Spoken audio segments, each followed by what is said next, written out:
سورۃ انا آتیناک الکوثر وقال ابن عباس شانئک عدوک. شانئک کا معنی کیا ہے؟ عدو، دشمن. اور شان سے مراد یہاں نبی صلی اللہ علیہ وسلم کا دشمن ہے. اس سے مراد عاص بن وائل، ابو جہل یا عتبہ ہے.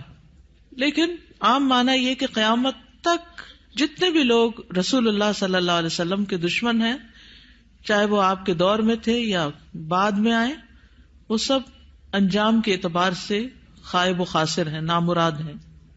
حدثنا آدم حدثنا شیبان حدثنا قتادہ عن انس رضی اللہ عنہ قال لما عرج بالنبی صلی اللہ علیہ وسلم الی السماء، جب معراج پر لے جایا گیا رسول اللہ صلی اللہ علیہ وسلم کو آسمان کی طرف، قال تو آپ نے فرمایا اتیت علی نہر، میں ایک ایسی نہر کے پاس آیا، حافتاہ اس کے کنارے قباب اللؤلؤ مجوفن، کہ وہ قبے تھے خالدار موتی کے، چھوٹے چھوٹے جیسے گنبد سے بنے ہوئے ہوتے ہیں نا. فقلت ما ھذا یا جبریل، میں نے پوچھا یہ کیا ہے جبریل؟ قال ھذا الکوثر، فرمایا یہ ہے نہر کوثر جو انا آتیناک الکوثر کے پس منظر میں ہے. حدثنا خالد بن یزید الکاہلی حدثنا اسرائیل عن ابی اسحاق عن ابی عبیدہ عن عائشہ رضی اللہ عنہا قال، کہتے ہیں سألتها، میں نے ان سے پوچھا، عن قولہ تعالی، اللہ تعالیٰ کے اس فرمان کے بارے میں، انا آتیناک الکوثر، کہ انا آتیناک الکوثر کا کیا معنی ہے؟ الکوثر کیا ہے؟ قالت نہر، کہنے لگی یہ نہر ہے، اعطیہ نبیکم صلی اللہ علیہ وسلم، جو تمہارے نبی صلی اللہ علیہ وسلم کو دی گئی. شاطئاہ علیہ در مجوف، شاطئاہ اس کے دونوں کنارے، علیہ ان پر، در موتی ہیں، مجوف خولدار یعنی اندر سے کھوکھلے. آنیتہ اس کے برتنوں کی تعداد کا عدد النجوم، ستاروں کی گنتی کے برابر ہے. ستارے کتنے ہیں گن سکتے ہیں؟ انگنت. رواہ زکریا و ابو الاحوص و مطرف ان ابی اسحاق. تو انا آتیناک الکوثر کا معنی کیا ہے؟ بلا شبہ ہم نے آپ کو کوثر عطا کی. حدثنا یعقوب بن ابراہیم حدثنا حشیم حدثنا ابو بشر عن سعید بن جبیر عن ابن عباس رضی اللہ عنہما انہ قال فی الکوثر هو الخیر الذی اعطاہ اللہ ایاہ، کہ کوثر وہ خیر ہے جو اللہ نے آپ کو عطا کی.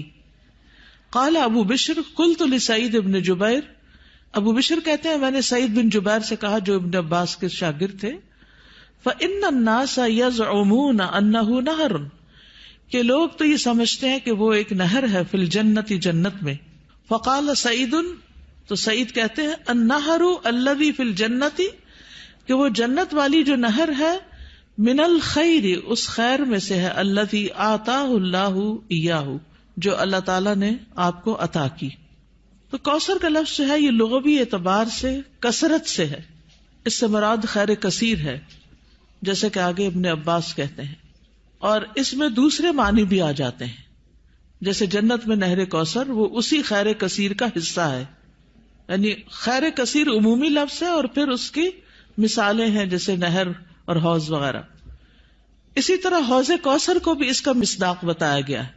اہل ایمان جنت میں جانے سے پہلے رسول اللہ صلی اللہ علیہ وسلم کے دست مبارک سے اس کا پانی پیئیں گے.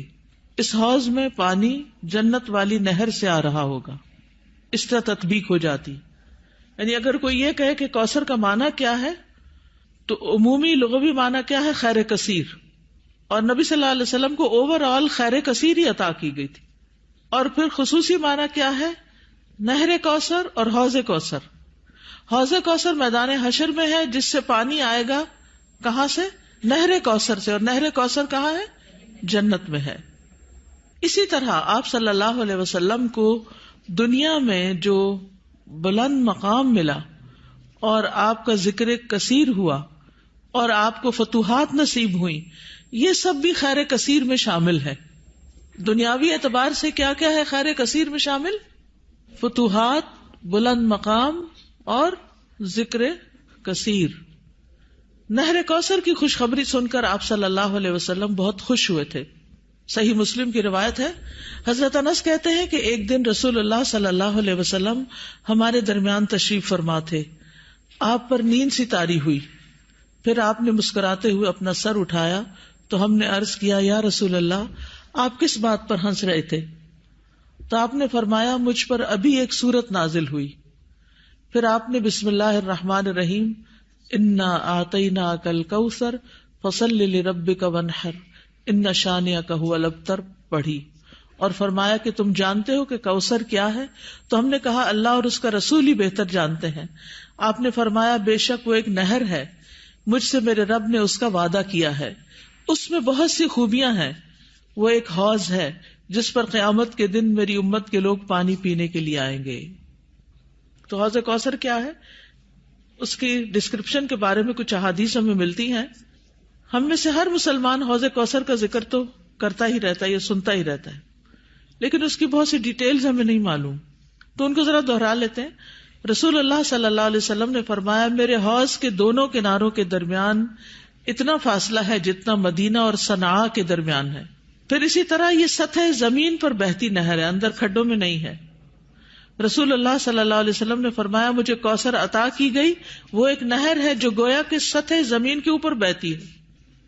حوض کوثر کی مٹی جو ہے, آپ نے فرمایا, میں نے اپنا ہاتھ اس کی مٹی میں ڈال کر دیکھا تو وہ خالص کستوری کی تھی, یعنی خوشبودار. اس میں کنکریاں بھی ہیں اور وہ اس کے موتی تھے, یعنی سطح پر ہوتی ہے نا کنکریاں پانی کی سطح پر, تو وہ موتی تھے. جنت سے آنے والے سونے اور چاندی کے 2 پرنالے ہیں جو اس میں گرتے ہیں. یہ صحیح ترغیب و ترغیب سے, یعنی 2 پرنالے جو جنت سے پھوٹتے ہیں, ایک چاندی کا اور ایک سونے کا, وہ اس حوض میں گرتا ہے. حوض پر سونے اور چاندی کے برتن ہیں. اللہ کے نبی صلی اللہ علیہ وسلم نے فرمایا, تم دیکھو گے کہ حوض کوثر پر سونے چاندی کے آبخورے ہوں گے جن کی تعداد آسمان کے ستاروں کی برابر ہے, یا ان سے زیادہ بھی روایت میں آتا ہے. اور پھر وہ برتن جنت کے برتنوں میں سے ہوں گے. کسی نے عرض کیا, یا رسول اللہ, حوض کے برتن کس طرح کے ہوں گے؟ آپ نے فرمایا, اس ذات کی قسم جس کے ہاتھ میں میری جان ہے, اس کے برتن آسمان کے ستاروں سے بھی زیادہ ہوں گے. ستارے بھی ایسی اندھیری رات کے جس میں بالکل بادل نہ ہو. پھر وہ برتن جنت کے برتنوں میں سے ہیں. اس کا پانی ٹھنڈا, میٹھا اور خوشبودار ہے. رسول اللہ صلی اللہ علیہ وسلم نے فرمایا, میرا حوض عدن اور عمان کے درمیانی فاصلے جتنا ہے. حوض کا پانی برف سے زیادہ ٹھنڈا, شہد سے زیادہ میٹھا, مسک سے زیادہ خوشبودار, اس کے آبخورے آسمان کے ستاروں کے برابر ہیں. اور ایک جگہ دودھ سے زیادہ سفید بھی آتا ہے. آئس کریم کیا چیز ہے اس کے مقابلے میں. پھر جو ایک گھونٹ بھی پی لے گا کبھی پیاسا نہ ہوگا, اس کے چہرے کا رنگ کبھی سیاہ نہ ہوگا. سبحان اللہ, یہ تاثیر ہے اس کی. دنیا میں کئی ٹوٹکے کرتے رہتے ہیں, یہ کھا لو, وہ پی لو, یہ لگا لو تاکہ رنگ صاف ہو جائے. اس کا ایک گھونٹ پی کر انسان خوبصورت ہو جائے گا. اس نہر پر پرندے بھی ہیں, فرمایا ان کو کھانا اس سے بھی زیادہ خوشگوار ہوگا. لیکن کچھ لوگ حوض کوثر سے محروم رہ جائیں گے. وہ کون ہیں؟ جو بدعت کرنے والے ہیں, جنہوں نے آپ کے بعد دین کو تبدیل کر دیا. آپ فرمائیں گے یہ دور ہو جائیں, دور ہو جائیں. یہ ڈسکرپشن پڑھ کے پھر شوق بڑھ جاتا ہے نا, اور سنت پر عمل کا شوق بڑھ جاتا ہے کہ اللہ تعالیٰ ہمیں اور زیادہ سنت کا پابند بنائے تاکہ ہم نبی صلی اللہ علیہ وسلم کے قریب ہو سکیں, آپ کا اتباع کریں.